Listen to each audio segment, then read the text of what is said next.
Insider might be for you, go to intothefrayradio.com and click Become an Insider. There's a couple different options for you to choose from, and it will allow you a little bit more of an inside look at how I do the show. You can follow Into the Fray on Twitter, Instagram, and Facebook, along with my personal accounts. On Facebook, there is the official radio page. Please like and share, and the interactive Facebook group. In the next couple of weeks, I will be getting Ryan and Sam back on soon for a catch-up session. Sam is back in England, and Ryan has some new things coming up, so we have some goodies to talk about with the gang. If you have a story of your own that you would like to share, and you know I love those, please email me, Shannon, at intothefrayradio.com, or there's always the Skype hotline option. You can call that number any time of day, 702-997-2007. And before we get to Mark Muncy and Eerie, Florida, I wanted to mention a friend of mine, Derek Hayes. He is the host and producer of the Monsters Among Us podcast, and he has a new project up and running. It's really cool. It's called Cryptid Crate. It is a monthly subscription box filled with various cryptozoology and paranormal-themed items you can wear, display, and collect. You can find Cryptid Crate on Facebook and Instagram at Cryptid Crate. Go to cryptidcrate.com.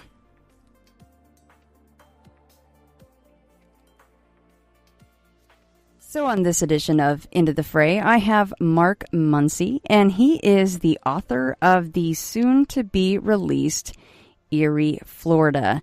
And Mark, I know that you and I have conversed prior to this recording, and you have sent me, and of course the book is not released, but I have read a few chapters of my selection. You were nice enough to send me the entire list, which, by the way, folks, it is a long list of things that are going to be included in this new book, Eerie, Florida. Book series, by the way. We have to get to that. I have questions for you about that. But we're going to get to a few of the chapters and cover some of these truly eerie stories out of Florida. But Mark, first of all, welcome. Thank you for coming on Into the Fray. But why did you get into writing a book about the strange side of the state that you reside in? Well, it's a long story, but I'll try to keep it simple for this. By the way, thank you for having me on. Absolutely. Big fan. Thank you. Thank you very much. I ran a charity haunted house in St. Petersburg, Florida for many years named Hellview Cemetery. And it was ran out of my backyard, and we had thousands of people come every year, got huge, made a lot of money for charities. And our first year while we were building it, we started digging in the front yard. We wanted to build a grave just so that the zombie could come up out of the grave. So we're digging in the yard, and we find all these shells and bones. And I'm like, wait a minute, we found bones. These might be human. We better call somebody. So first thing we do is call the police because, hey, there might be bones in my yard. They come up and say, no, these are ancient. You need to call the local school, which is St. Pete Junior College. And they sent an archaeologist out, and he came out and he said, oh, it's a shell midden from the early native tribes that lived on in the area. There's tons of those all over the place. I was like, oh, okay. That's cool. So we're on an Indian burial mound? He's like, well, they kind of threw bodies in there, but mostly it was just shells and stuff. But if you see a human, but none of this looks human. This all looks like alligators and other stuff. I'm like, oh, okay. He's like, I'm just glad it wasn't one of the lost cemeteries. And I went, lost cemeteries? He's like, I've lived here 30 years. I've never heard this. And he's like, yeah, there's 5 or 6 of them that the early pioneers built. They would move away when the storms would come. And they come back and go, hey, look at all this flat land. Let's put up house here and forget that there was a cemetery there. So I start researching lost cemeteries because I'm like, oh my gosh, I've got to make this haunted house a lost cemetery of St. Petersburg. And of course, there's one in the Tampa Bay area that's missing called Hillview Cemetery. And the Tales from the Crypt fan in me immediately said, oh, that's got to be Hellview Cemetery. And so we started okay, our haunted house is based on local legends. So we started collecting local legends and started incorporating them into the history of the haunted house. And so I started getting this scrapbook filled with legends and ghost stories and started adding them to the website. And instead of just having a zombie, I had, one of the guys in Tampa who was a Jack the Ripper suspect. And instead of just having a mad scientist, there was a guy who poisoned people, a mad doctor who poisoned people in Tampa. Oh my gosh. So that's where it started. And then, of course, it started expanding into the whole Tampa Bay area, the state, and it got huge. And eventually the haunted house got shut down by the city because we were too big, and thousands of people coming through a backyard in a small St. Petersburg neighborhood, probably not the best thing. Yeah. And I had these stacks and stacks of stories, and I'm like, we should probably start writing these down and put them in a book. And we pitched it, and right off the bat we got picked up by History Press. Very nice. Congratulations. Thank you. Now, is it St. Petersburg or St. Augustine that's actually the oldest city in the United States? That's St. Augustine. Okay. That's on the other side of the state from us, and that is Spanish settlement from the 1500s, so predates Plymouth Rock by 60 years. I love that you mentioned Tales from the Crypt. I will never forget that really messed up Santa episode that they had with the axe, right? Yes. God, that was messed up. See, I'm old school. I grew up on the comics, and then when the show came on, that was right in my wheelhouse. Right. See, now I've never actually owned any of the comics. I've browsed through them, but I assume now they'd probably be collector's items, huh? Some of the early ones are, but they reprinted it quite a bit, so you can get it pretty cheap. Ah, shucks. That's too bad. I guess maybe Ren and Stimpy might be a collector's, who knows? So, I mentioned earlier during the intro, this is actually going to be a book series.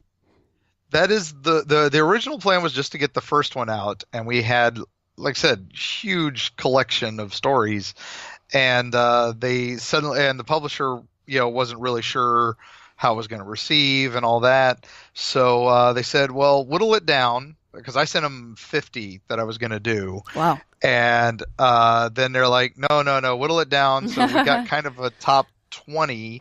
And I'm like, but there's a few I've got to put in here on top of that.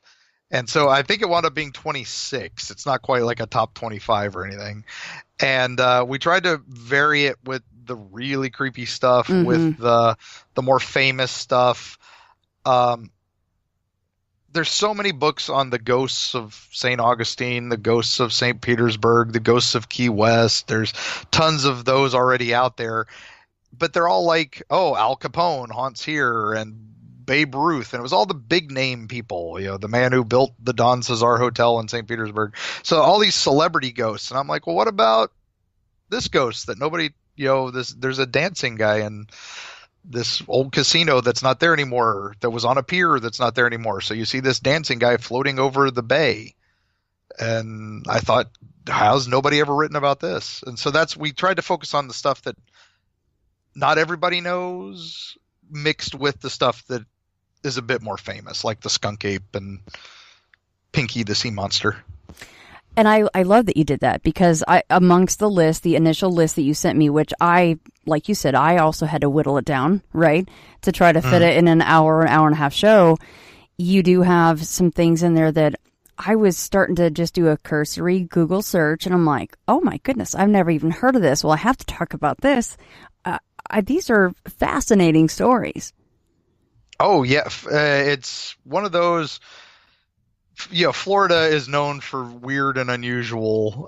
Because what is the joke is the Florida man robs this, Florida man does that, Florida does this. Right. It's become just such a joke that whenever some crazy case happens, you can almost expect the government here to go, please don't let it be Florida. Please don't let it be Florida. Mm-hmm.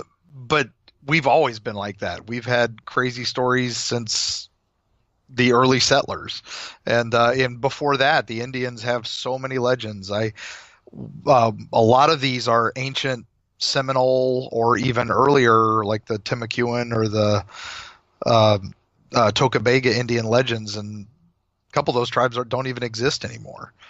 The Menorcans the Menorcan culture doesn't even exist anymore, but the legends are still there. And so Florida's just been full of legends from day one. Yeah, so besides the places that I have actually lived outside of Nevada, the only state that I've visited the most would be Florida. I absolutely love Florida, and you might have heard me mention that it seems like everything in Florida wants to kill you, and it's true though, because I've heard on other podcasts they'll start to intro some crazy news story, and they're like, well, guess where it is? Of course, it's in Florida. And I'm like, oh, poor Florida, right? I mean, you just can't help it. You're like, man, it's always getting the bag just beat out of it with these folks. But one of the most memorable stories, and they had her on video, I think, was the woman that would go down on her own dock, or maybe it wasn't her dock. I don't know. She'd go to the water, and she'd take her shoes off, and she'd slap the water with her feet, and she'd call to the gators, and she'd say, puppy, puppy, come here, puppy, puppy. And they would come to her because she'd feed them. Unreal. Yeah, it's crazy. We were, what was it? We just had a encounter with a bunch of gators this last weekend. We were at a convention in Miami doing our, just a panel about Eerie, Florida at Florida SuperCon. And on our way back, we decided to take the old alligator alley, not the new interstate one, but the old classic US 41. And we stopped at one of the they've got a few rest area stops, and we stop at one, and there's a commotion because one of the rangers is out walking around across this inlet into the Everglades, and he's stirring up like 10 or 12 big size gators so he can get this kid's drone that got stuck in a tree on the other side of the water. And it was crazy. I'm like, this guy is in the water with giant gators, no fear whatsoever. I'm like, got to give it up to the park ranger, man. Right? That was crazy. And then he points out, he's like, as he gets up, he's like, well, they're more afraid of me than I am of them. I'm like, not in my case. Keep telling yourself that, pal. Like, oh, wow. I mean, just brass balls or something there. Or maybe he's like, I have a drone. I would be sad if I lost my drone too. So he's like, I'm going after the drone. Wow. The kids were loving it, though. It was great. So I hope someone was taping that. Kids. I mean, I don't mean to sound morbid, but if something happened, I would want someone to tape it if I got attacked by a gator, right? Yeah, we didn't even know what was going on. It was just this crowd of people all standing around. We just saw a bunch of gators, and suddenly the gators just scattered. And then we see him come out of the other side of the swamp. We're like, whoa, what's that? And just as I get the camera ready, I'm like, oh, okay, it's not a skunk ape. It's okay. Right? As long as it's not that. I don't know what's scarier, the dinosaur, the gator, or the skunk ape, who is usually quite elusive, right? You're like, well. Yeah. Well, the ones down there are supposed to be kind of friendly. The ones in mid-state are supposed to be a bit more aggressive. That's true. And so I love that there's two different species of skunk apes in Florida. I didn't even know that till I started doing once we got our list, we had to do a little further research and start making trips and getting pictures. My illustrator and photographer fiance, Carrie Schultz, very talented lady. Her and I got to travel 3,000 miles in our car without ever leaving the state, driving around from the Panhandle all the way down to the Keys, and every place we could stop in between. Yeah, and just to let you know, I am titling the episode, and I'm okay announcing this right now to you. This is Eerie, Florida Part 1, because I know that we are going to have a Part 2, because I didn't even include one of my favorite subjects, which is Bigfoot / skunk apes down there in Florida. I mean, those poor things. I've said this before. If I was a Bigfoot and I was that hairy and that large, and it's just you got a lot of body heat and you're eating all this stuff and you're moving around, I would not want to be in Florida. I've been in Florida in August, and it is like the pits of hell. It's so humid. Yeah, we have our 11 months of summer, yes. And our right. 2 weeks of winter and where it's like 3 62. days of spring. Yeah. And it's pretty crazy. I mean, right now we already broke 3 records this year. Really? 1st of April we hit 86 with 94% humidity. It was a world record. We were like, oh my gosh, this is August, but it's April. Something's wrong. You're like, oh my God, what's the summer going to be like? Yeah, the next day it was 50 and 50 low and a 85 high, and it's like, well, what? That's What a insane. crazy swing! Yeah, That's perfect for fishing, though. If you like fishing, you get up really early. It's yeah, still nice out, and you leave before your skin melts. It's all good. yep, exactly. Yeah. So Carrie Schultz, I was looking through on your Facebook group for Eerie, Florida. I don't know how many illustrations she has up there. I saw the woman with the snake wrapped around her, and I'm going, Oh yeah. oh my goodness me. Carrie is extremely talented. How much is she going to lend her artistic abilities to your book? I believe she has how many illustrations for the book, Carrie? She's sitting over here. 11, she says. Awesome. She thinks. So, and I think, and they're pretty epic. The Pinky, the sea monster, is probably my favorite. Who's a legendary Loch Ness monster type creature that lives in the St. John's River, right at the mouth where Lake Majori is, near Sanford. For those of you who remember the Trayvon Martin incident, that was in that area. I think that's what put Sanford on the map, sadly. Right. But in the 70s, they had a sea monster right at the height of Nessie mania, and it was this giant elephant-sized creature that bumped a couple boats and was pink like a shrimp, like a boiled shrimp, with a back like a turtle shell and a big long tail like the Loch Ness Monster, big plesiosaur tail. And then the head had little eye stalks like a snail, like a giant snail. So everything from albino seal to mutant manatee, a lot of other things have been, nobody really knows exactly what it was. But, the nickname Pinky stuck. And of course, we couldn't get Pinky to pose for a photo, and that's when I started going to Carrie saying, "All right, Carrie, let's break out the art and see what you can do." And she did an amazing job on a lot of fun stuff. Yeah, she's unreal. I saw, and I could tell that it wasn't a finished drawing that she did, but that woman with the snake wrapped around her, I'm like, holy smokes! And it looks like probably what she would call a rough draft or whatever. But I'm going, if I could draw like that, oh my goodness, that's incredible. Oh yeah, she's that was the stuff we've got up there right now is the unfinished stuff. Yeah. The book, of course, will have the good quality stuff, but we'll post we'll definitely get you something that you can show for your listeners. Well, thank you very much. And hi to Carrie there in the background. She says hi, Carrie. Big wave. We've got it. The publisher was so happy with our artwork, and then the photography is really good. And then we, of course, browsed archives, and the St. Pete History Museum and the Tampa Library has a great collection called the Burgett Brothers collection that took photos from the late 1800s to the 1940s. Wow! And between all that, we were able to get, and the St. Pete Museum of History was invaluable. Marta Jones, the chief archivist there, gets a special shout out. She's an incredible machine.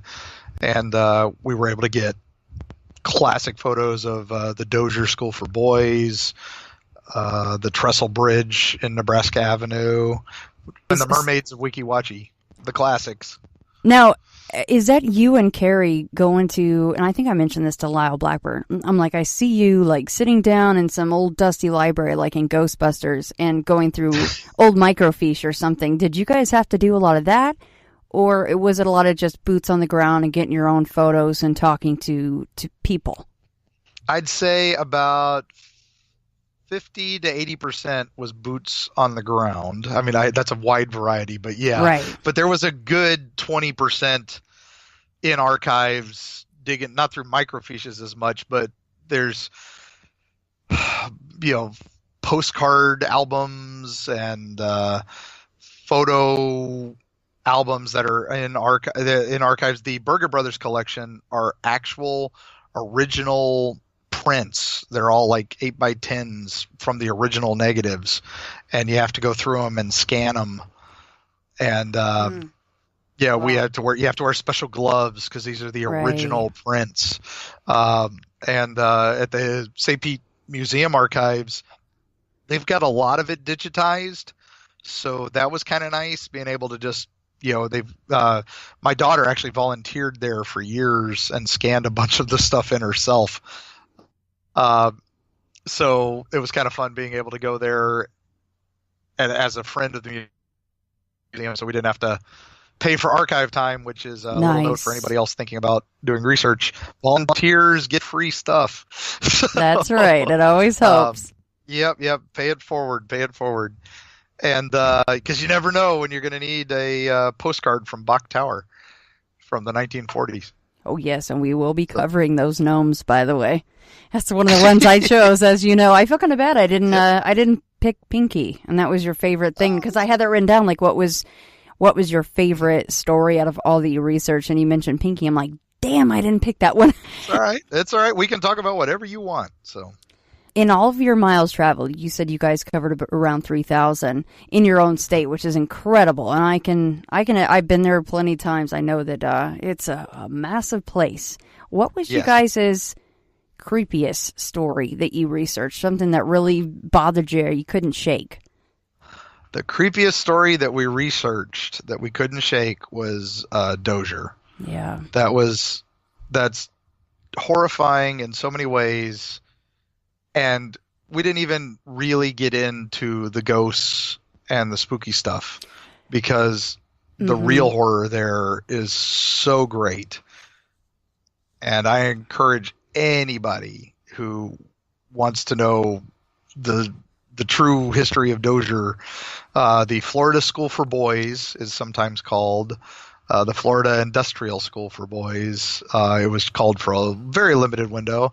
And then it was named for one of the chieftains of it, one of the wardens there, Arthur Dozier. And so it's now the Dozier School for Boys. And it stayed open from 1900 till 2011.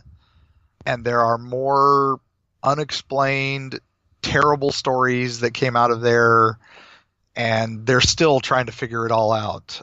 There's a wonderful lady at USF whose name escapes me for the moment. I'm going to kick myself later. Is archaeologist there, and she's the one who basically uncovered all of this. And I think I have it in my notes. Erin Kimmerl? Yes, Kimberly, Professor Kimberly. She is amazing, and it's her personal crusade to get this all brought to light. There's missing bodies, false reporting of kids dying. It was basically a school for bad kids. It was supposed to be the worst of the worst. We're going to be sent there, and it's in the middle of Florida, in the swamps. It's actually in the north of Florida, right up in the Panhandle, Marianna, Florida. And it's swamp, it's muggy, it's hot, it's terrible, and they had all these old buildings that they were supposed to house 100 and some odd kids, but at its peak, it was housing 500 or 600 kids, and no room for them. Headboards back to back, and then that's just the tip of it. They were sending kids there for crimes like incorrigibleness or running away, and then they were basically beat and tortured and even raped. It's terrible. And that, like I said, that was just the worst of the worst, and we still can't shake that one. Yeah, because you guys actually went to this location, and I was actually shocked reading through this. It sounds so almost medieval, the way that they were treating the kids, and then I read that it didn't close until 2011. I was shocked at that fact. Right. It's still, and it's amazing how the town is only just coming to grips with the fact that this happened in their back door. Yeah. And of course there's a group, a support group for boys who survived it called the White House Boys, which is named after this terrible building called the White House that opened. And it was where they were going to lock up. They basically made a solitary confinement area for the really bad kids. And it was 11 cells, but it was where they basically beat the heck out of every kid they brought in there. Whether they deserved it or not, who knows? But I don't think anything deserves that. But this support group is called the White House Boys. And they are the ones bringing these stories to light, and with this professor. And some of it's just crazy. The most recent, I think we were just able to get this into the book because while we were talking to the professor, we got this story, and we'd already sent in the first draft to the publisher, and we're like, wait, we've got to change this because we've got to add this. They've finally got a family member. Most of these boys were like orphans, or the family didn't want them or anything. So a lot of the boys that are missing or presumed dead, there was no way to research them because there was no family saying, hey, we need this. Well, they found a great nephew of this one family member who had a boy who died while escaping. And the school sent up the coffin, said he got hit by a train. So they had this funeral for this boy and buried him. Well, this great nephew finally says, there's so much craziness here, let's exhume the body. So they dig up the coffin, and there's nothing in the coffin but empty, but more wood. So there's no body. They buried an empty coffin, and it's just crazy. Yeah, they had truly disgusting practices there. And I like the fact that, and I was reading, and I was getting kind of lost in the story. And then it's not actually until the very basically last few sentences of this portion for Dozier School that you say, well, of course there's hauntings when you look at what happened in real life. And I like the fact that you guys went that angle instead of the knocks on the walls or the lights that might be seen at night. Because what happened in real life is far more terrifying than probably what you'll see at night. Something about the White House that struck me is some of the officials, when the White House, that 11-room concrete detention building, was still in use, they would turn on industrial fans to block out the noise of the beatings and the screams. And then some of the boys would say that the only way that they would know how many times they got lashed, because they would probably black out, was because their cell mates in the next cell over this way or that way could count the lashings for them the next day. And tell them the next day, right, when they wake up in the hospital, that's the school disgusting. hospital. Yeah. It's terrible. And Mark, is it true that, and maybe I was misreading this, but there are around 100 bodies that are unconfirmed in the whole Boot Hill area of the cemetery, but there's 4 that they have been able to identify out of the 100? Yeah, what they did was there's 30 some odd graves there, I believe. 30 to 50 markers. I'm trying to remember. I'm sorry, I don't have my notes with me. But there's 30 to 50 markers there in the grave they called Boot Hill, the area they called Boot Hill. But a lot of the boys, the survivors, said there was a second cemetery on the other side of the school, because it was segregated for so long. They had a white side and a black side, right, a north side and a south side. And they said there was a second graveyard on the south side. So that was Professor Kimberly was trying to find that other graveyard. But the state was being so specific on the area, she could only search the area of the main graveyard. So, and most places, schools, churches, whatever, you go and you want to find, hey, where's such and such buried? He was a patient here in 1920. Oh, this is the lot he's in. Go over here. Or he was buried under this tree at this point. Dozier didn't keep any records like that. There's no records of any burials. They just have 30 reported deaths. That's what it is. 50 reported deaths, 30 spots with markers. Oh my gosh.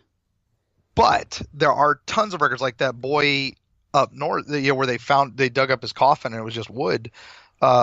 He had been sent home to his body had been sent home to Tennessee supposedly, but it was just a coffin. But the school had no records of him dying. Yet they sent the coffin and said that he got killed while escaping and hit a train. But there's no records at the school. All the records at the school said was no longer here, which was. Yeah, so that family that opened up that coffin and the school said, yes, your son is in this coffin. Your family member is here. They open it up. It's wood. I noticed at the end of your article, it says that there are various whoever's interested in buying. It's 1,400 acres.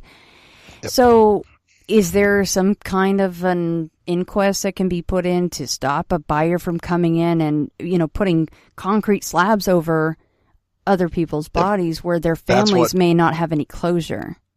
That's what Professor Kimberly's trying to do. Okay. So I encourage anybody who can help her out. The White House Boys is a organization you can Google up, and they're trying to do that too.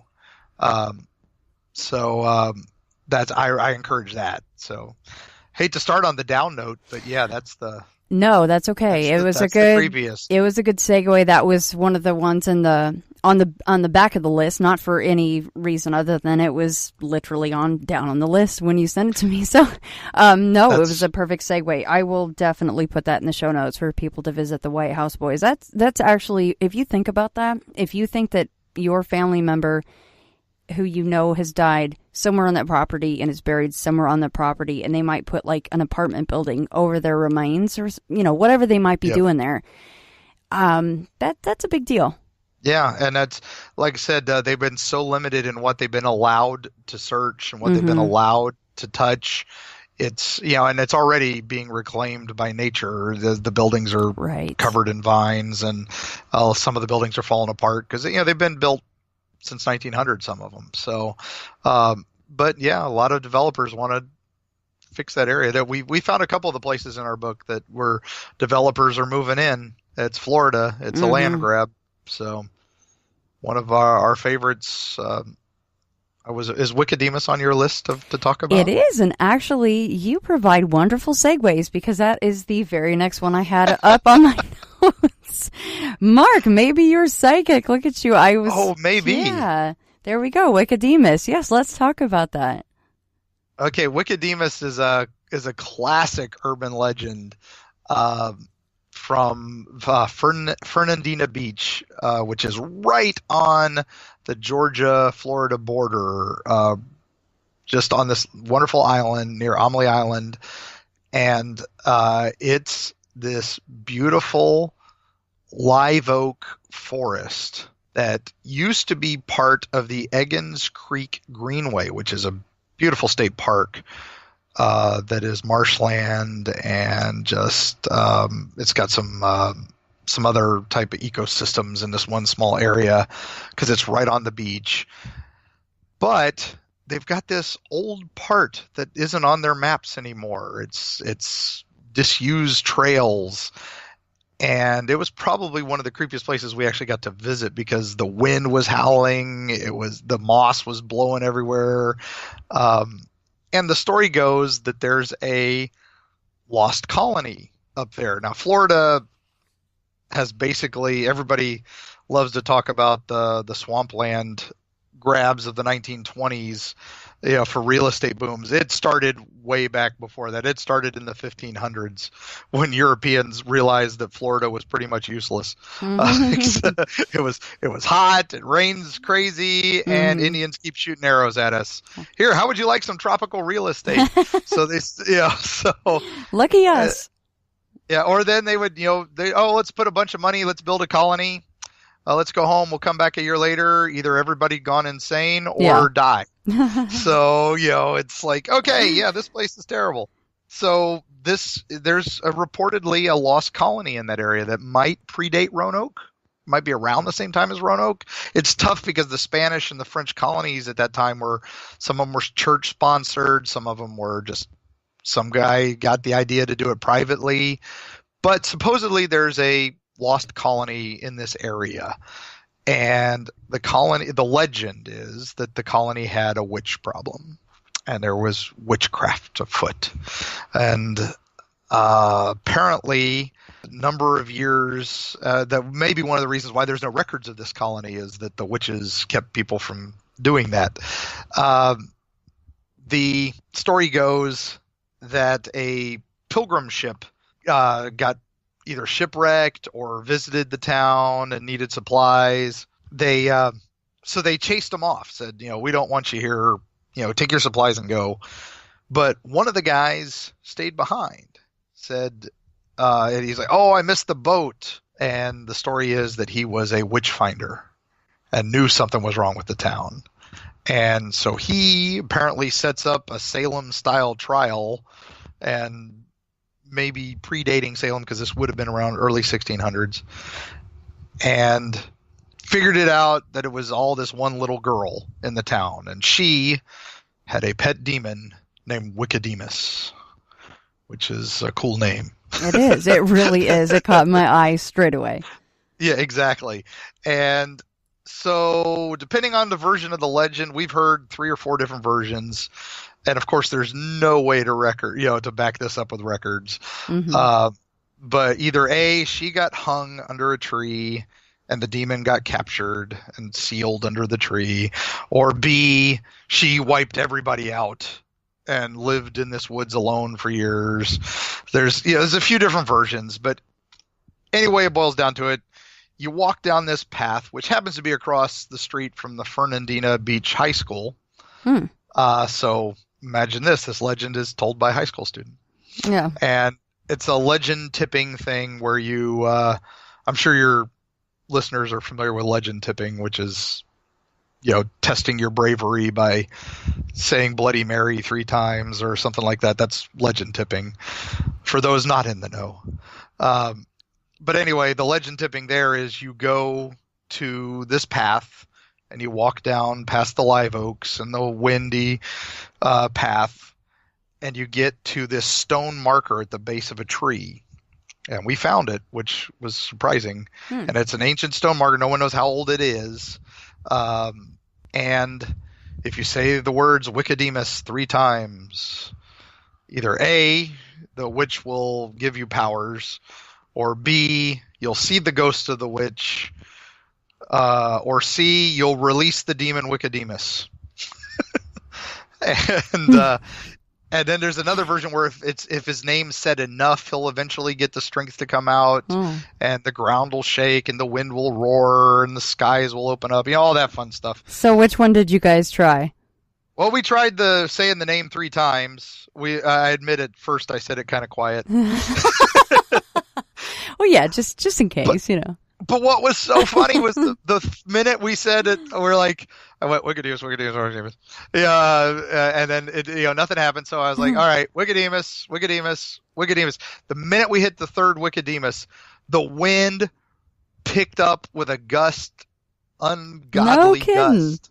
And the audio we were trying to do a something for eventually for YouTube or the website. So we were trying to tell the story, and the wind just kept roaring while we were trying to film. So that whole video is just makes for impossible audio. You can't even use it. Interesting. So it's so interesting. But while I was talking about developers, we noticed that there were all these little markers on all the trees out there in this old path, and we realized, oh my gosh, they're marking it off. They're selling it away. Aww. So it's no longer part of the state park behind it. So now it is being sold to private development, and is going to eventually somebody's going to have Wickedemus under their tree. Oh, they're going to have to contend with that little guy. Yep. So I think if I bought a house on Fernandina Beach that was just built and it was super cheap, I would put up a sign, "Don't say Wickedemus in this house, please." Do not think of the pink elephant. And you're like, okay. Exactly. Yeah. Classic, urban legend of the area. Yeah. And that was one of the first ones. I'm like, oh yeah, that's totally going in the book, because I've been wanting to work it into the haunted house for years. And it was, even though it was in North Florida, I'm like, that's just too great a name. Just got to find the creepy little girl and just build a little demon guy, whatever he might look like. Yeah, I mean, the stories are that the demon's huge and you can't see him, or his head's as big as a mountain and stuff like that. So it's all the classic stuff out there. So. Yeah, I love the final legend. It says if you travel there on 3 consecutive nights, you will dream of the little girl, and then if you return for the 4th night, she will take your life, and your very soul will be fed to her pet demon, Wickedemus. I love that. Yeah, and there doesn't seem to be an upside for that one, so I don't see anybody testing that. Yeah, really not. Not so much. Just like no one wants to see Bloody Mary in their mirror in their own home.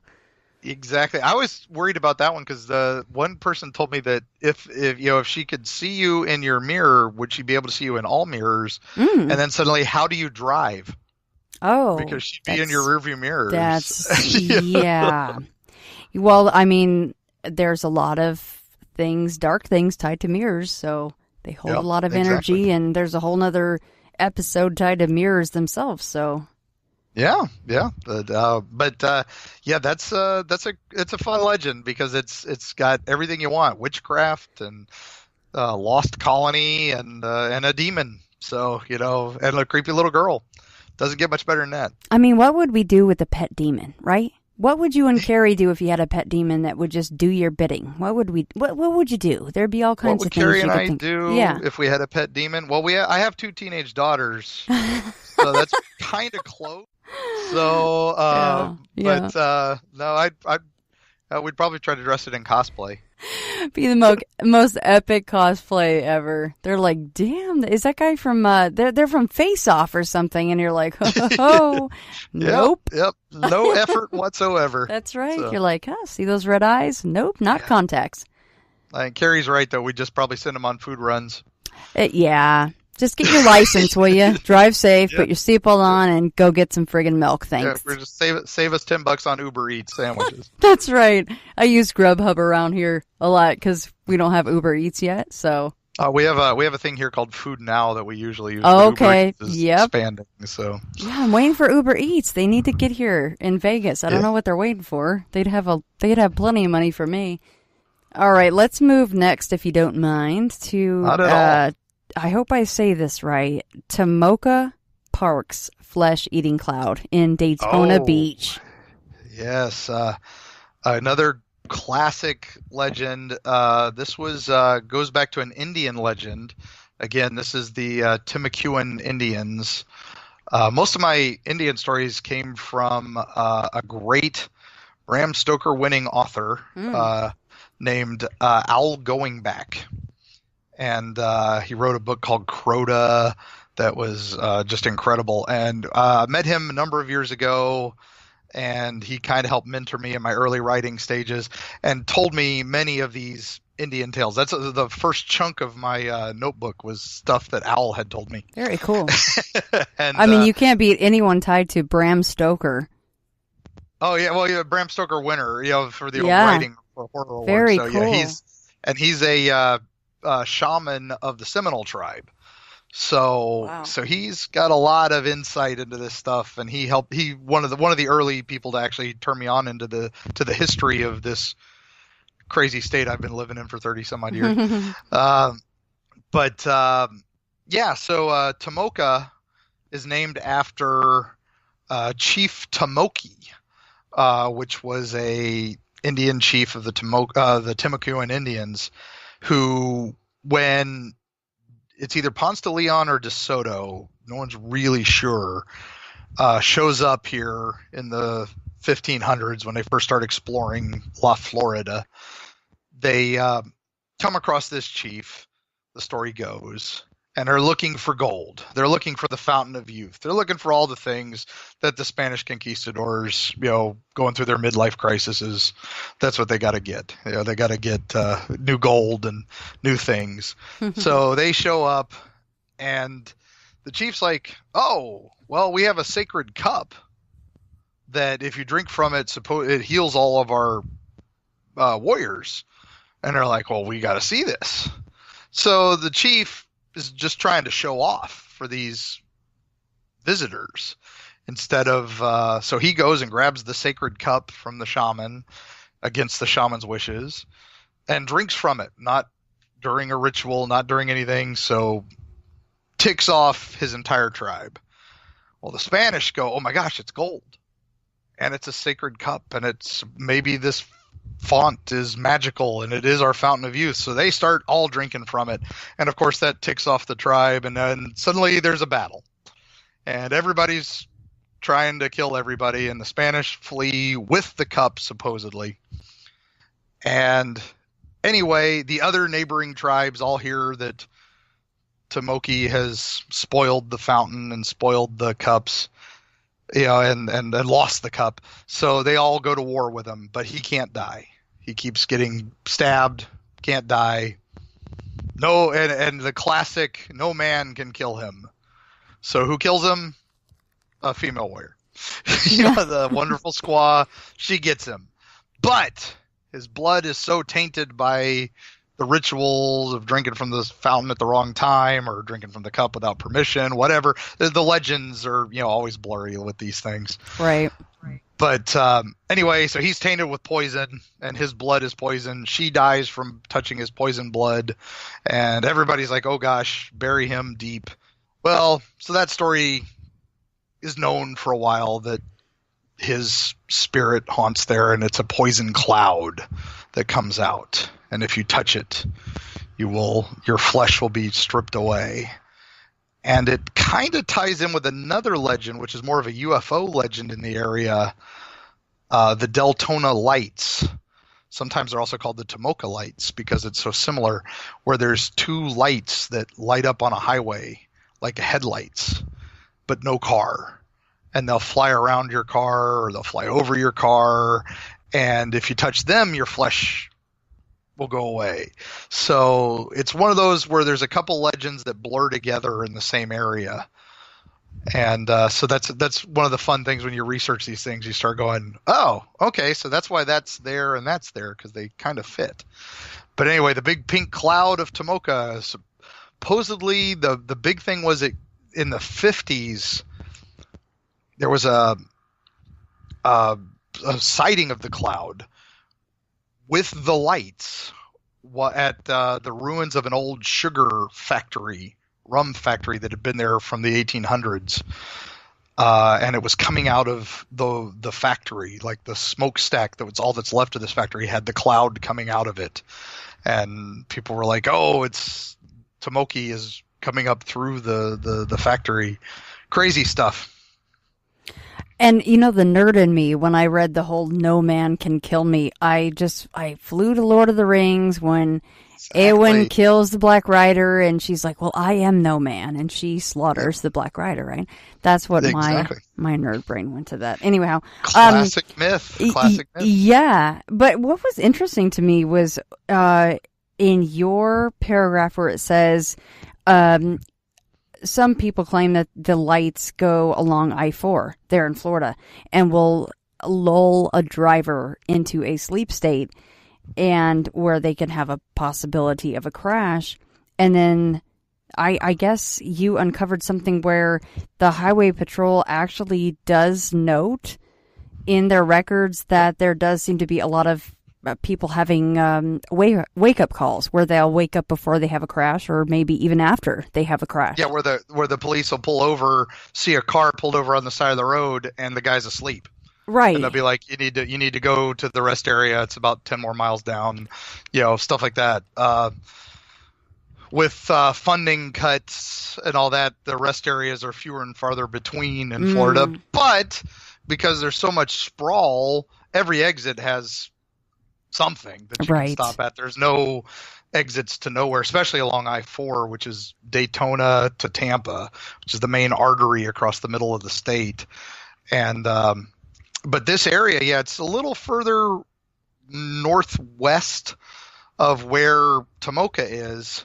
And it's fun that the lights have kind of migrated. The story of the lights has migrated a little bit there. And that's another one of those things where legends tend to shift a little bit. And is it that the place is moving, or is it just the traffic's moved there, so the stories have moved there? But that area, they used to call it the dead zone because cell signals never worked there, and it's common for CBs to fail there. So it's this little area just past, again, Sanford and Casadega, which is another fun town. And then out to Daytona, it's just this nothing for a little bit before you hit the ocean again. It's 30 minutes and nothing. But the fact that so many people park there and fall asleep there, and some report missing time, the classic. And I just parked for a few minutes, but it's been 6 hours. So since the cop first reported them pulled over. Did you and Carrie have any experiences while you were driving through that area? No, just it's pretty boring right through there. Yeah. I can see falling asleep. Yeah. But we did have some odd experiences near there. With we had some weird we got some weird vibes at the Casadega, the Devil's Chair, which is near there. Another classic urban legend that there's this wonderful town in Florida, as weird as some of our towns get. We've got Gibsonton, the circus town, and a bunch of other fun stuff. Well, Casadega is probably the weirdest of the weird, or the eeriest anyway. But it's also amazing. It's a town founded by mediums and spirit guides. And the guy who founded it was told by his spirit guide, Seneca, to come down here to Florida and it would cure him of his tuberculosis. And this was way in the early 1900s. And I know it sounds so long ago. It does, though.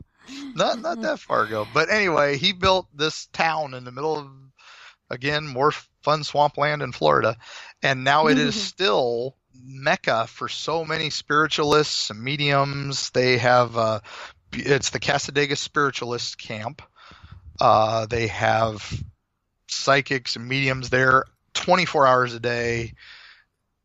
You have to be certified to actually participate in some of the events there.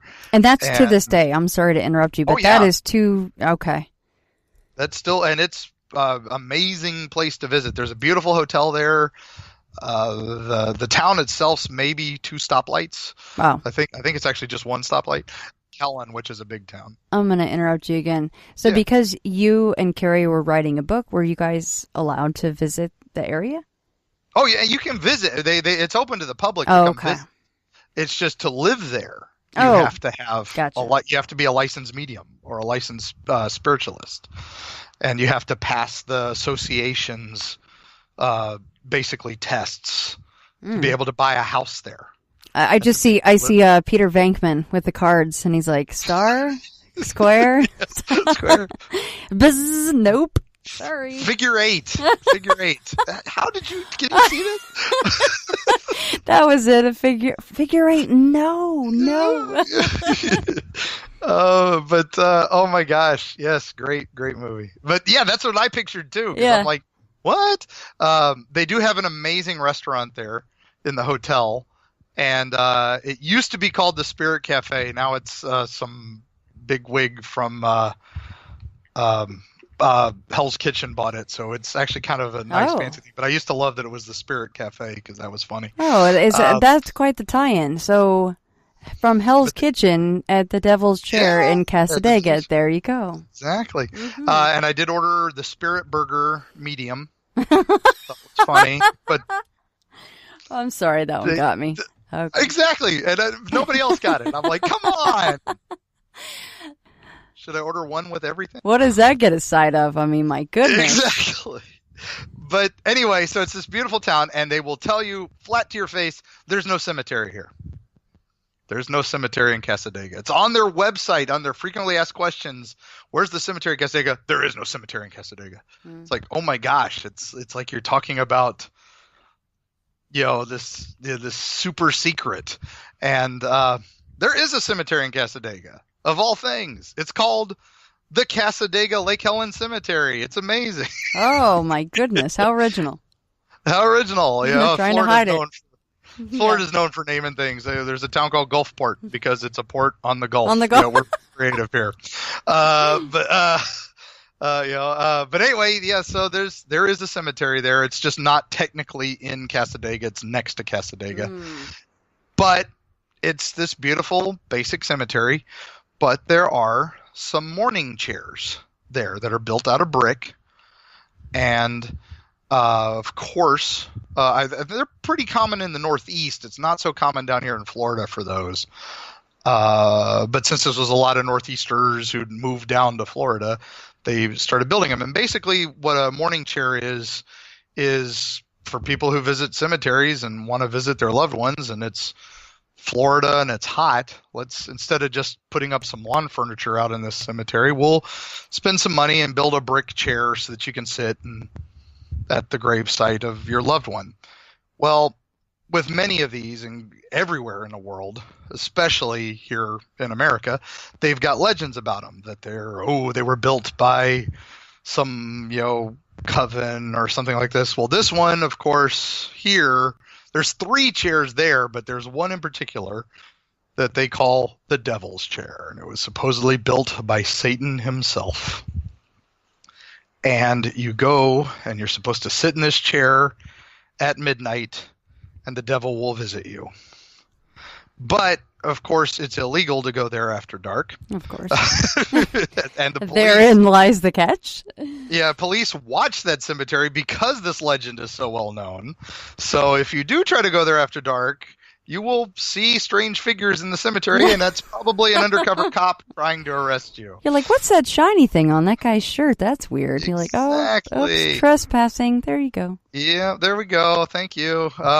So there's other ways to test the legend. Supposedly, if you leave a beer can there, it'll be empty in the morning. Hey, and the devil will thank you with a wish. But, I think if you leave a beer can anywhere overnight, it's likely to be empty in the morning.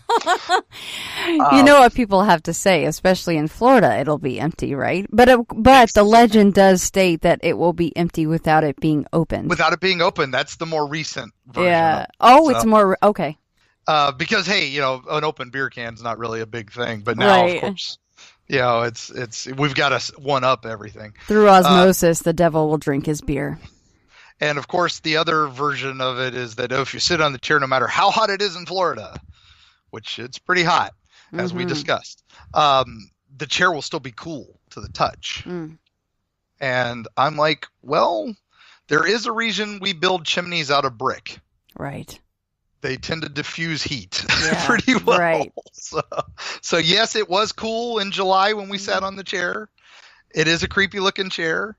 It does have some weird vibes. The whole town has some weird vibes. Very, just unusual. Right.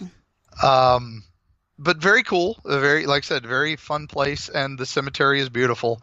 If you like, nice classic Civil War era cemeteries that are still in use. I mean, they're still recent. There was a recent burial there when we were there. That was going on. So we're like, oh, okay, we'll stay on this side and not bother them. We'll be respectful.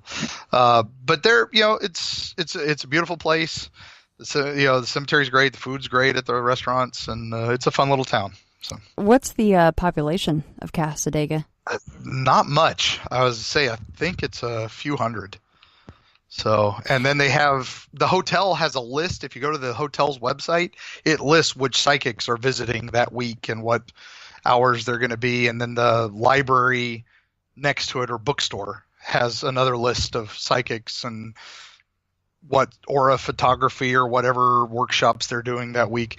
It's odd because the town for the longest time liked to hide the fact that it was like they didn't like ghost hunting and they didn't like the dark side of the paranormal. But I think they realized that's kind of where the tourist money comes from. That's right. So now they're kind of embracing it a little more, and now they have ghost hunts in the hotel and and walking tours after dark now and other stuff like that. So I think it's kind of funny. You can see how it changes over the years. Do you think they would smack Zach Bagans in the face if he ever showed up down there? That's a good question. They're like, devil, get out. Yeah. Who knows? I mean, they're very specific that they don't believe in the devil. Right. They don't believe in God. But yet there's the devil's chair in their town. So you'd think they would banish that entire word from their vocabulary. Exactly. They've banished it from their website. So, Oh, they don't even mention it on their website? No, nothing about the devil's chair and no cemetery.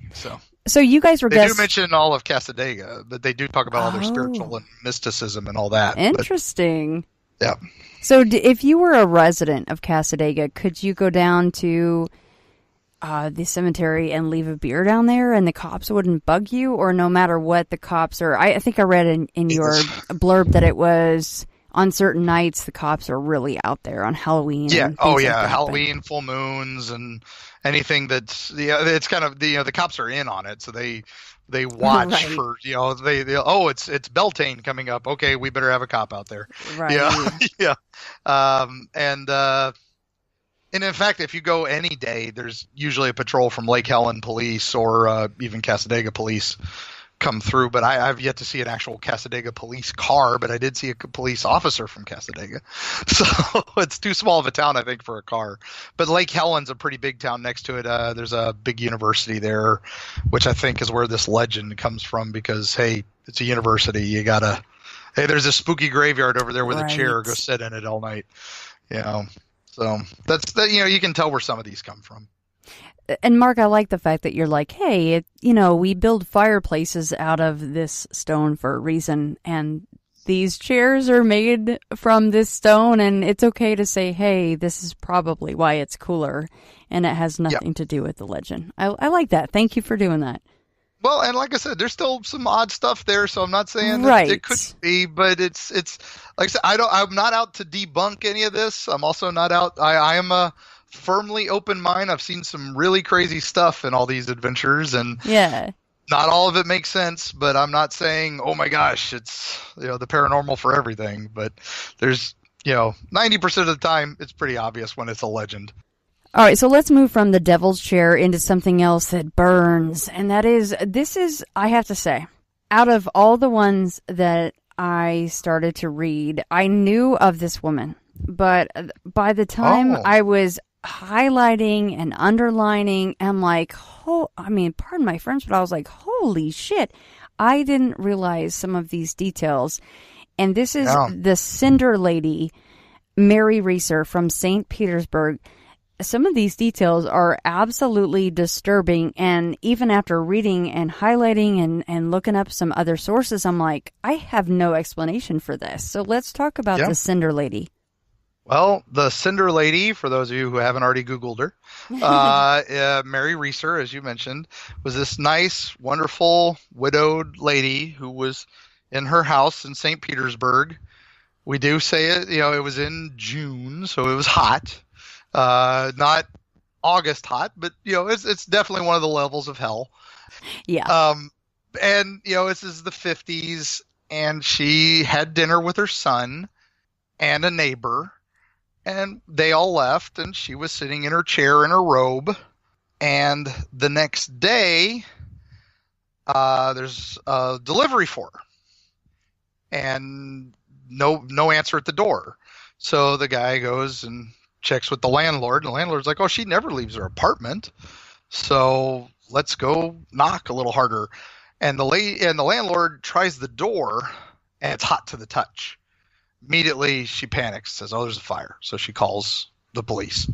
Police get there quick and break open the door, and there's smoke, there's signs of a fire, and they find what's left of Mary Reeser. And it's a puddle of goo. We have the picture for the book. And they find a perfect foot, a puddle of goo, and a skull. And the skull has shrunk to a super small size. And the apartment itself is hardly damaged. There's the chair she was in is gone. It's ash mixed in with the goo. And the couch next to her has some fire damage, and the wall behind her is pretty badly damaged. But there's weird stuff. The clock in her right next to her didn't get burnt at all, but did melt slightly and stopped at 4:20 a.m., which is one of the reasons the Cinder Lady is associated with 420. Right. For lighting up, because the police do an investigation. They're like, this is crazy. If for this much damage, there should have been a huge fire. The whole building should have went up. And so they call the FBI because they can't figure it out. The FBI comes in under J. Edgar Hoover. And this is the cool thing. The St. Pete Archives have these case files. And one of the cool things is looking through these case files and seeing J. Edgar Hoover's autograph on some of this stuff, and just going, "Oh wow, this is cool." They determine that she is a victim of candling. She simply fell asleep with a cigarette, and it fell on her robe that she was wearing, and her robe and the fat of the human body just became a wick, and she melted, and that's what killed her. Well, that was accepted by everybody. Hey, it's the FBI. They know what they're doing. Obviously, that's what this is. So, but it didn't add up. The facts didn't add up because the skull, to be shrunk that much, the temperatures had to be in the thousands of degrees for a considerable period of time. And for that much, where there was nothing left in such a small area, the temperatures were ungodly, and for such a little damage in such a large place, it's got to be something else. So the word spontaneous human combustion starts being bandied about, and that's, oh no, it can't be that. So they start researching again, and they're like, oh nope, it's still cigarette on a robe. And of course the pathologist who researched it's like, no, and I love his quote, something about if I were in the dark ages, I would be whispering magic under my breath right now. It's crazy when you start looking at. I'm looking at the pictures in the archive, and we've got a few of them we were allowed to use in the book, and they are insane. Just the small circle of damage, and it's kind of sad seeing what you boil down into. Literally, like, yes. Yeah, this 180-pound woman, and all that's left weighs less than 10 pounds, and that's with the foot. Yeah, you mentioned it. It would have to. They estimated about 2,500 degrees would be needed to burn for several hours in the whole apartment, but there was hardly any smoke damage. But yeah, that was one of the things that I really underlined here, and that was the physical anthropologist Wilton Krogman, and he quotes the short hair, and this was his initial report. He says, the short hairs on my neck bristle with vague fear. Were I live, as you said, were I living in the Middle Ages, I'd mutter something about black magic. But the very last paragraph really struck me, because this very same man, Krogman, ended up recanting his statement, and he said that he thought, oh, well, maybe Mary Reeser was taken somewhere with cremation capabilities, which incinerated her body partially, and then the remains were then transported back to the apartment to hide the crime by using heat-generating devices to help add finishing touches. That is an absolutely insane theory to me. Why do you think he would recant that? Who would go through all that trouble?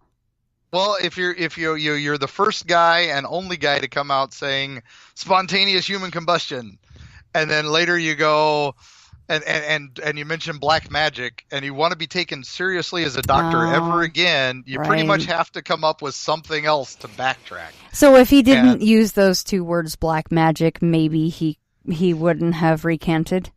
Right, I think something. He definitely. I mean, when you read his stories about it and his writings on it, you can tell he knows there's something wrong with it. Even that theory, he admits, is just the only theory I can come up with. How much did you guys actually see more of his report besides his skin was prickling with fear and the black magic? Did he elaborate more on that to where you could see he has a paper on it.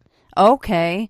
He has a paper on it that's in the it wasn't American Medical Journal, but it's something like that. I can't remember, but he did write about it the 10 years after that initial report, and that's where he kind of recants it and comes up with this new theory. But even then, when you're reading it, you realize he's saying, I don't really know. This is just the closest I can come up with, and this is my theory. I love that heat generating devices. I'm picturing like a Martian death ray gun or something. Right? It's literally from Mars Attacks.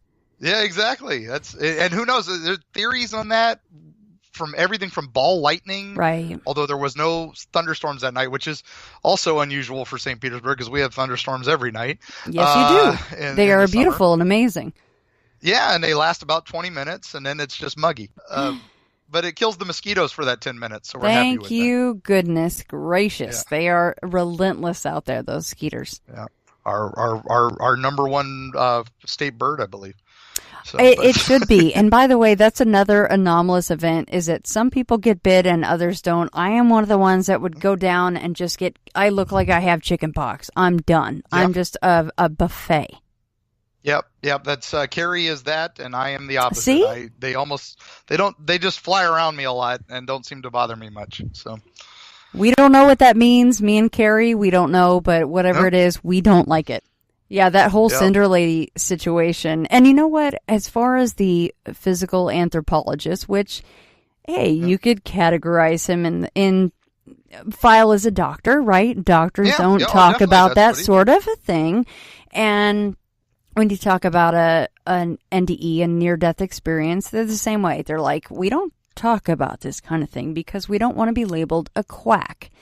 Right. They will lose their tenure, they'll lose their jobs, and who wants to do that? Because we all have to make money, right?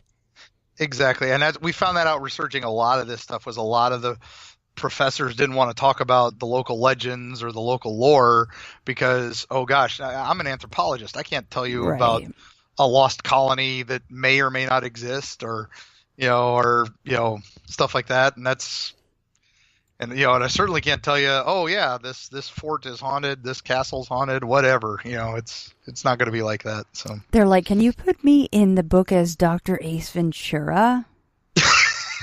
Is that possible? Something. So I know you mentioned gnomes. Yes. And I have to say that there was a person in that case who refused to be named, who was a police officer in the case. And he wouldn't let us use his name or wouldn't even let us acknowledge that, that he officially saw this.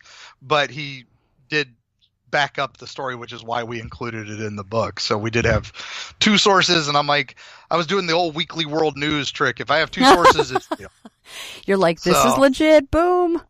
Yep, yeah. Two sources. That was my rule. If I didn't hear the story from more than one person, that was what made the initial cut from 100 down to 50. See, but that's very encouraging because 50 is still a very good number. And that's why I'm saying, honest to God, this is titled Eerie, Florida, Part 1, because there will be a 2 and maybe even a 3 if you guys want. So, let's move into the old gnomes of Bok Tower. Oh, one of my favorites. Just because it's so wild. Sweet little old lady, Edwina, which is a great name. We met her years ago. This was actually a story I first researched for the haunted house. When I heard this legend, I'm like, oh my gosh, I have to figure something out with this. And she lives near Bok Tower, which is a great area in the center of Florida called Lake Wales. And it used to be called Iron Mountain. It is the highest mountain in Florida, which is still small compared to everybody else's mountains. We know that. I think Space Mountain might actually be almost as high as it. I think it is. But the Yeti and all. But anyway, it's beautiful because it is so high over this flat land and you can see for miles. And wonderful writer fell in love with the area, an immigrant, and he built this beautiful singing tower there. And it's a big bell tower and beautiful gardens, and the whole town is known for weirdness because Iron Mountain, supposedly there's legends of Indians there that worshipped it, and that there was maybe a meteor that crashed. It's what caused it, so that there's strange properties in the rocks. There's a gravity hill near it called Spook Hill that we also discuss in the book, where cars roll uphill. And the town kind of embraces it. It's kind of cool. There's a school there called Spook Hill Elementary, and their mascot is Casper the Friendly Ghost. That's awesome. We talk a little bit about that in the book, but this story is awesome. Little Edwina was living on her aunt's farm, which is in sight of Bach Tower. It's an orchard slash farm in those days. Now it is just an orchard. A big company has bought it and just filled it with orange trees because, hey, Florida and oranges. Imagine that. But you drive around past Bach Tower and you drive around a little bit and you come back up onto this old road and it feels like you're in 1920s Florida because it's all dirt roads and orange trees everywhere around you. And it's but you can still see Bach Tower in the distance, and it's just this amazing feeling. We had a blast there. And it's just beautiful. But Edwina lives out there in the 50s, and one night they notice a bunch of their oranges are missing. A lot of their fruits just disappearing from the trees, and they think maybe a neighbor has started stealing their tree, their fruit, or it was still the 50s, and they thought maybe circuses tended to travel through this area a lot because it was the main road through Florida at that point, long before I-4. So wagons and early cars would drive through there. So they thought maybe they had people camping out and stealing fruit and stuff like that. So anyway, something's going on. And it might just be rats. So they set up traps. And the first night they catch something. It's a little man about a foot tall, naked and covered in hair, who's screaming at them in a language they don't understand. And they don't know what to do. He's trapped in this little rat trap. So they let him loose from the rat trap and put him in a box. And they're not sure what to do with this guy. And he's still screaming at him. So they finally just are like, this is some circus performer who's, escaped. He's not even a foot tall. The lady described him back in the day as tall as a water bottle. Mm. So, imagine that, 6 to 8 inches. And they had him in a shoebox type situation. And so she's like, all right, we're going to, her aunt said, let's let him go. Let him go. This has got to be just something weird. So they let him loose. And they're like, let's keep the traps out. There's probably rats. There's probably other things. Couple nights pass. They've caught him again. He's in the trap again. He's screaming. Same little guy. They're like, oh my gosh, this is nuts. So this time we're calling the police because we can't have this guy stealing our fruit, even if he is a foot tall. I don't know how he's getting up the tree, whatever. So they call the police. Now this is, like I said, we were able to verify part of this, but there's no record of it. But this guy said it did happen. They come out and they see this guy. They don't know what to do with him. So they put him in an orange crate. One of those wonderful old school Florida orange crates. And take him to the police station to try to figure out what the heck language he's speaking, what the heck he's doing. That's when all hell breaks loose. An army of the little guys shows up and starts throwing rocks at the farm and starts just causing all kinds of havoc. And I just love the visual in my head of a bunch of little naked gnomes throwing rocks at this farmhouse in Florida. When she was telling it to us, she was downright still getting goosebumps because she was so terrified of these little men attacking their house. She called it an army of them. You talked to the actual woman. Oh yeah, this is years ago. Wow. I talked to this lady. So this is where I got the story, and oh my gosh, she had actually messaged me in the early days of the haunted house when I had posted, "Oh, please send me stories." This is, 2003, 2004 era, and so she messaged us, and I went out to see her, and that's when I first heard this story. And I had kind of forgotten about it because I was never able to use it or anything. And then when we started going for the book and I saw that the notes of my talking to her popped up, I'm like, oh my gosh. And of course she has sadly passed away. But I was able to find the officers who were on duty around then, and one of them was still alive. And that's when I asked him if he would mind talking about it, and he said not in the book or not in anything official, but he would tell me the story. And he told me that they got this guy in. They didn't know what the heck to do with him. They thought he was speaking Portuguese or Spanish, and they were trying to get a translator, but then they got the call from the farm that all hell was breaking loose. So they dragged him back out there, and they let him loose when they saw what was going on.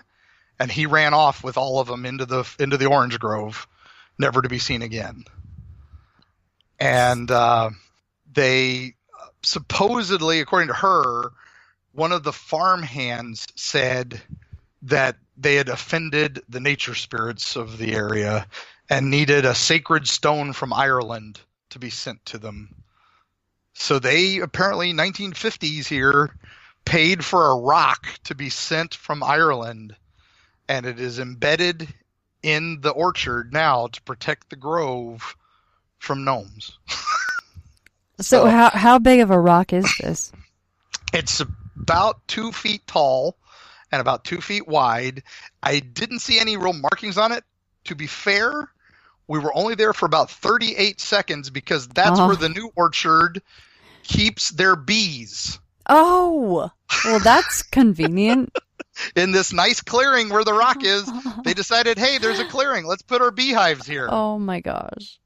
So you're driving down the road, you're seeing all these orange trees. You're like, oh, this is great. And she said it was like the 3rd street. So we followed the old directions that I still had on my paper.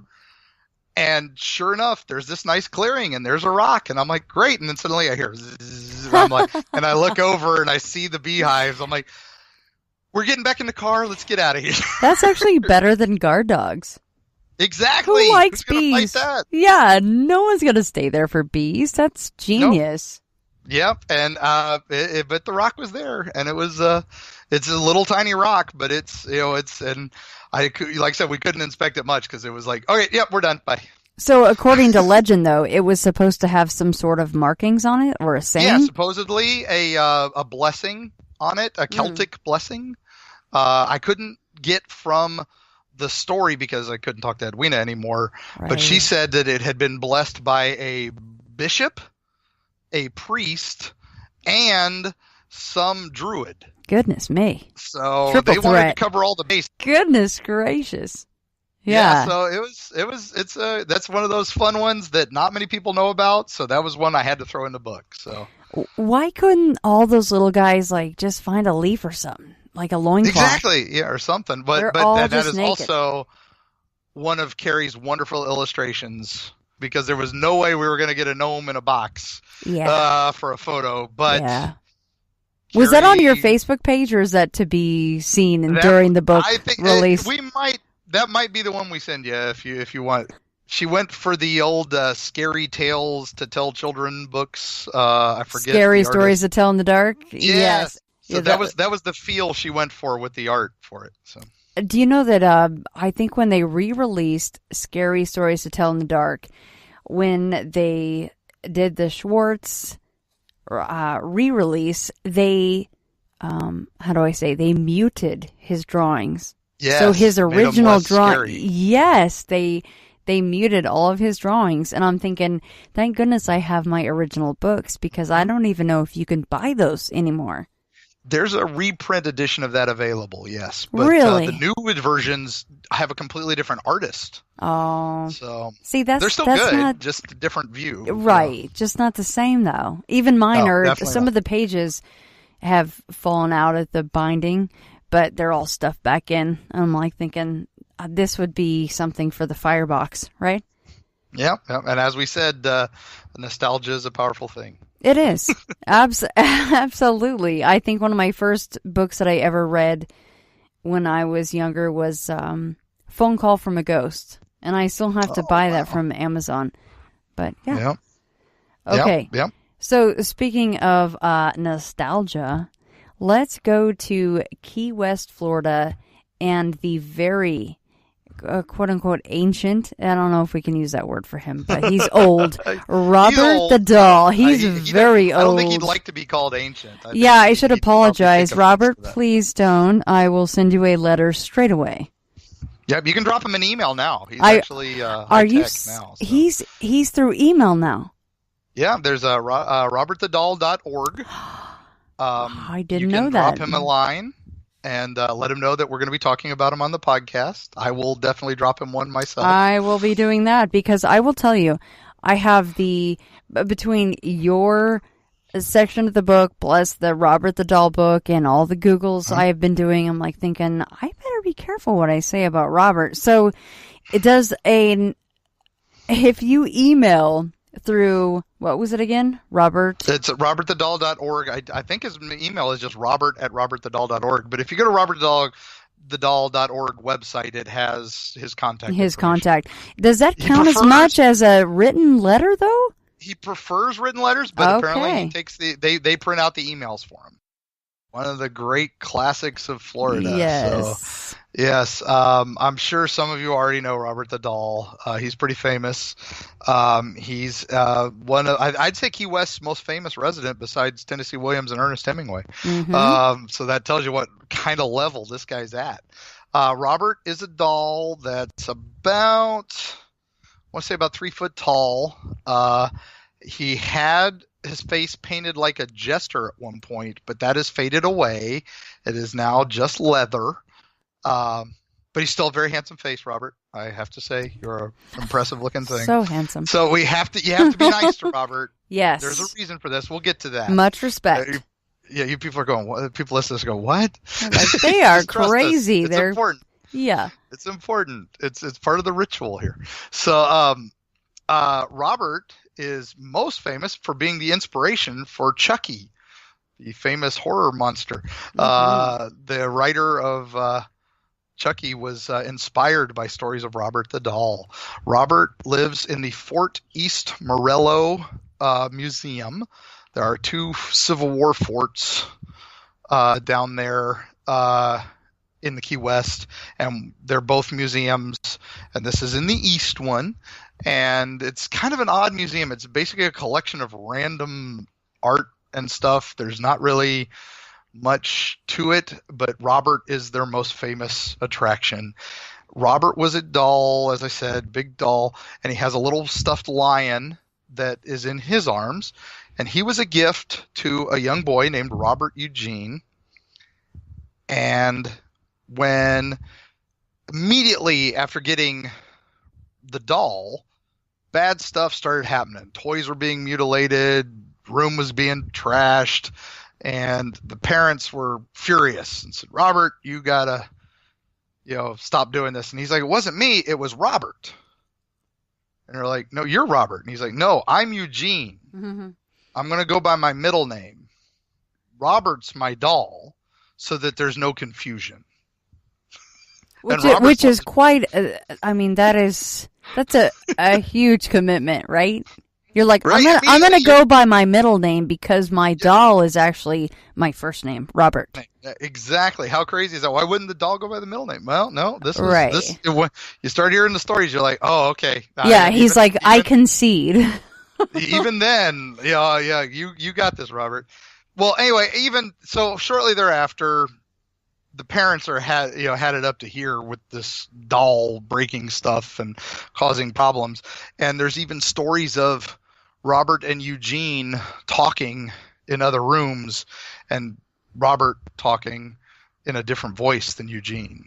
Mm-hmm. And creepy stories immediately start spreading around Key West. Small town, so word's getting around fast that there's something wrong with this doll and this boy. Well, eventually, the mother goes insane. The father dies, and the boy is forced to move, and they leave the doll in the house. New people move in, and the new owners find the doll up in the attic, and they're in this turret room. And the house is called the Artist's House now, and you can actually stay there as a bed and breakfast. And you can even stay in the turret room, which was Robert's old room. Mm. But the new owner, she starts hanging out with Robert, thinking it's this great thing. Mm-hmm. She's heard the stories, so she's kind of like, oh, let's get Robert out. Let's show him to people. And immediately, weird stuff starts happening. And she's like, okay, no, this is done. And she locks him up in the attic, and people hear voices and hear shuffling and giggling up in the attic. And it's just, it's the classic of the living doll.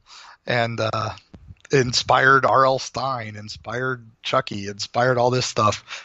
Great stuff. And she moves out. The house is empty. Robert's stuck in the house, but people still see him as they walk by, waving in the windows, trying to get kids to come play with him. It's creepy stuff for years.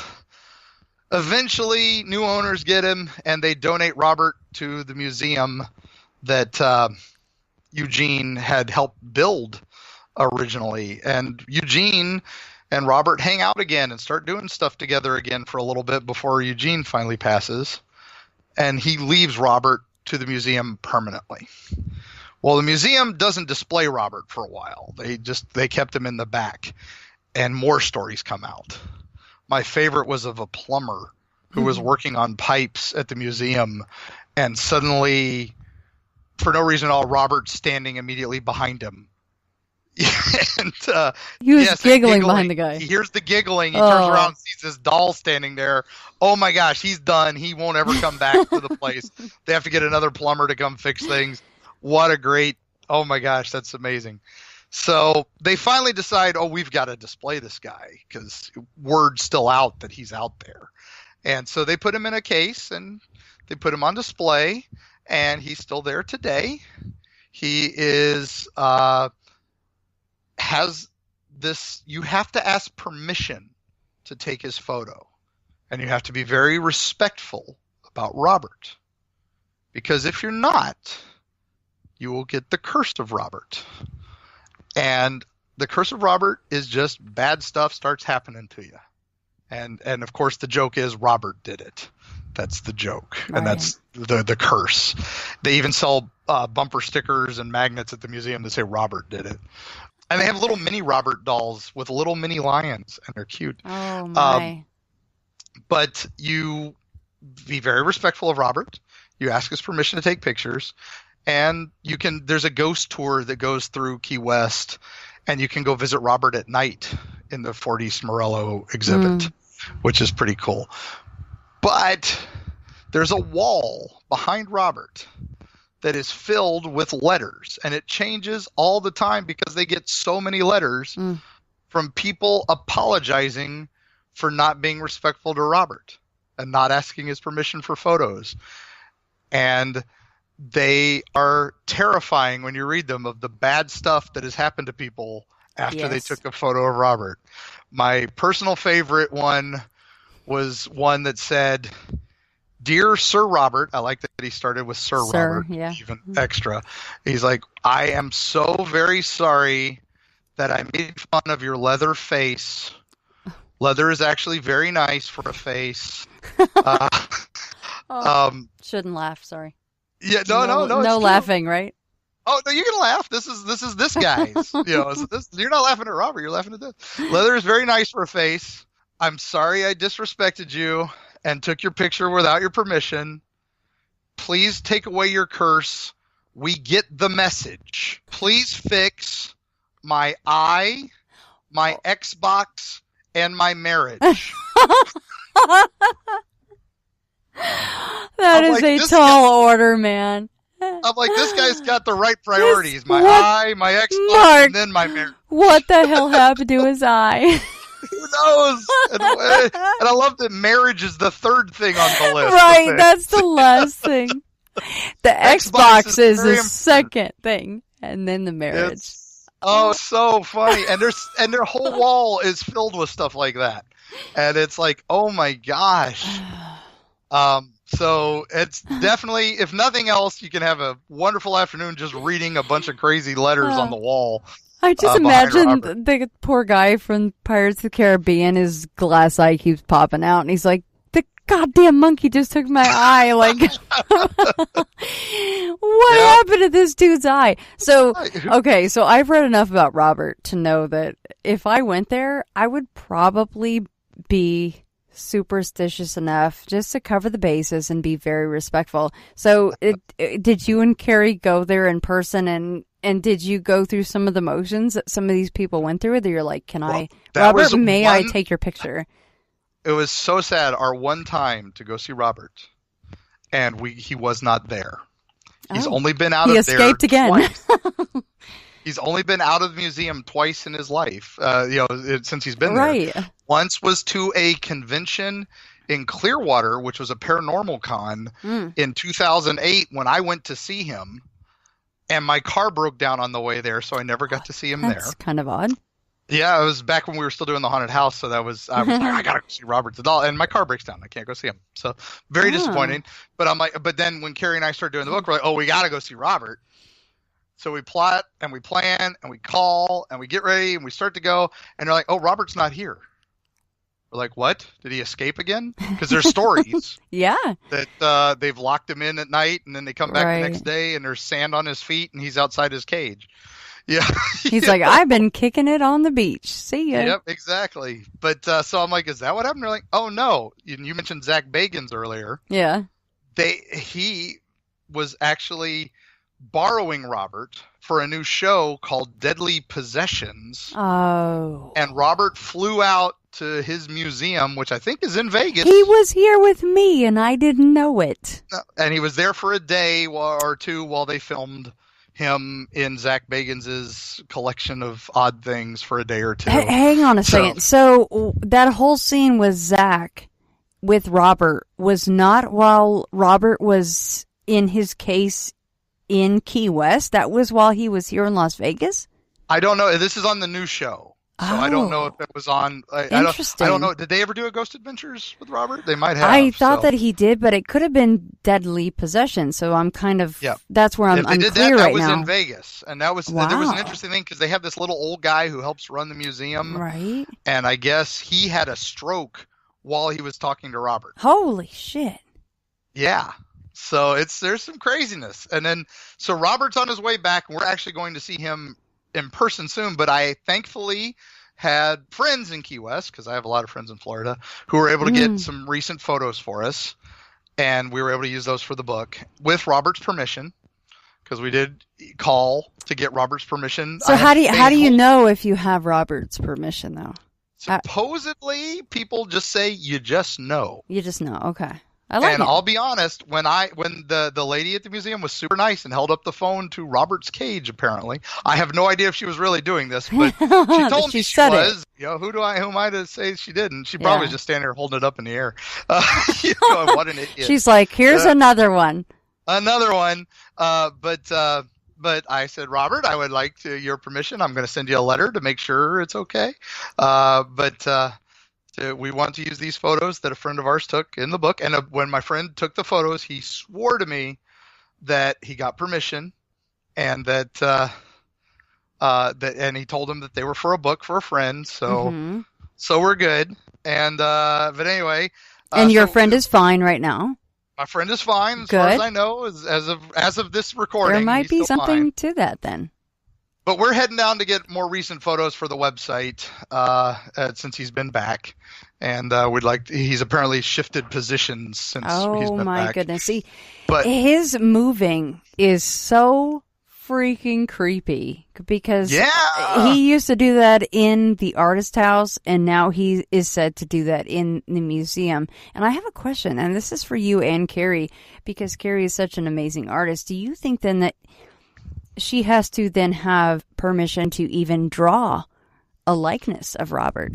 Oh, that was something we discussed. Hang on one second. Let me disturb her for a moment. No problem. If she's okay with it.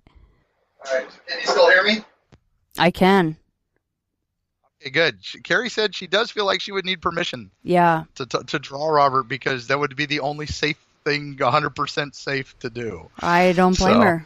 Yeah. So, but what's funny is my friend sent me a bunch of pictures, because he went early in the day, went for the night tour, took more photos, and then when he got outside, he's like, "There were some people in the shot. Can I go back in and get a picture alone with Robert for my friend's book?" And they let him. The ghost tour was super nice and let him go do it. And he went back in and took another photo, and it's sadly one we can't use in the book because it came out all blurry. But in the 10 minutes he left, he didn't notice this at the time, and I only noticed it when I was looking at the pictures that he sent me. He's like, oh, I'm sorry, this is a little blurry. This is the last one. And he didn't notice it at the time. But when we looked at it, the lion was in a different arm. Oh, my gosh. And I'm like, oh, my gosh. What? He's like, I'm like, you sure nobody else was in there? He's like, I just left for a few minutes and with the group and came back in. There's no way anybody, unless the people of the museum move them around right when everybody's out for fun, why would you do that? That's pretty cool. Yeah, the lion shifted in the picture. So I'm curious to go down there now to see which arm the lion is on. No kidding. And just to make sure that it's not, that it is, what it is. So crazy. Is lion made of the same material as Robert? Isn't he made out of some kind of hair? Yeah, he's hair and fluff. So he's a plushie. Where Robert's stuffed with other stuff at Excelsior. Right. And what kind of hair is this? It does have hair. Robert is supposedly real hair. What kind of hair? So what is it? Like witch's hair? I don't hair? have my notes. No, yeah, exactly. Sorry, Robert. Just kidding. Of course, there's 20 stories. One where it was made by his nanny, who was a voodoo lady, right. and was mad at the family. But actually, he's from a German company that made him. Right, like a very normal German toy shop where they made hundreds of these things, right? Yeah, very similar. Yeah. And they were all unique, and they were all made for for kids to be permanent companions and be toys. It was the My Buddy of its day, or the American Girl. My buddy. Yeah, exactly. Yeah, exactly. I think that it's fascinating that, and I don't think a lot of people know that until they actually will read a paragraph or two about Robert the Doll, that he was the inspiration for Chucky. Yeah, crazy, I mean, as right? cheesy as those movies are, you can't beat them. No, exactly. And and they're fun. So absolutely. I mean, the dude had overalls and a tiny knife. You better pray that he doesn't come for you. Right, exactly. And I mean, some of those letters back there are like, he's haunting their dreams. Right. Oh man, it's that those alone are pretty terrifying, some of them. So. And you know what?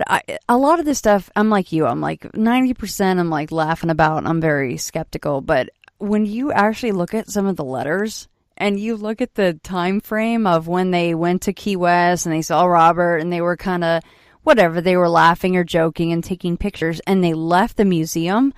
The chain of events that happened to these people, you're going, man. Holy crap. Car crashes, boat, their some of these cruises where everybody gets sick. There's a couple of the letters from people who are like, it's our fault because we disrespected Robert at Key West before we went on this cruise. And it's like, so, I mean, people take this super seriously. And I'll be honest, that's why we are being very respectful of Robert, because why poke the tiger? Let's be nice. Robert's let's leave the badger alone. And honest to God, I'm like I just said, I'm going to repeat myself. I'm skeptical, but I would do the same thing. I would go by protocol and be very respectful. Yeah, some of these letters are like, I cut my finger, I went to the ER, I crashed my car, my girlfriend left me, my kids, like whatever. It's like a laundry list, and you're going, well. That was a really bad 6 months for you, huh? And they're like, yeah, I visited Robert. yeah, it's got to be Robert. Robert did it. Robert did it, just like Gene said. Yep. Well, Mark, when will this fantastic book series start? When will it debut? All right, well, we just got word from the publisher. The first book, Eerie, Florida, will be out on September 4th. Pre-orders should be available shortly before that. We'll be doing a launch at our wonderful local bookstore here in St. Petersburg called Books at Park Place. And we'll be definitely doing something with where you'll be able to order signed copies if you would like through the bookstore. And because they are wonderful people who've helped us many a day here. And it's just a great little store. And Anyway, yeah, so September 4th, you can follow us at eerieflorida.com for the website, and that's got links to our Twitter and our Facebook, where we'll be posting pictures. Right now, it's mostly just a placeholder stuff, but little pieces are trickling in, and Carrie and I are still going on adventures. We found, while we were researching all this, we found even more stories that we were like, because the minute you start telling somebody, hey, I'm looking into this legend, they're like, well, I don't know about that one, but you know about this one. And I'm like, oh, do tell. And, and the next thing you know, you got another stack. So we definitely envision this as at least a second volume or possibly a third. If it does well, I'm sure the publisher will be very happy and encourage us to do more. But at the very least, we'll probably do them on the website and share tales on Facebook and Twitter and all that as we do.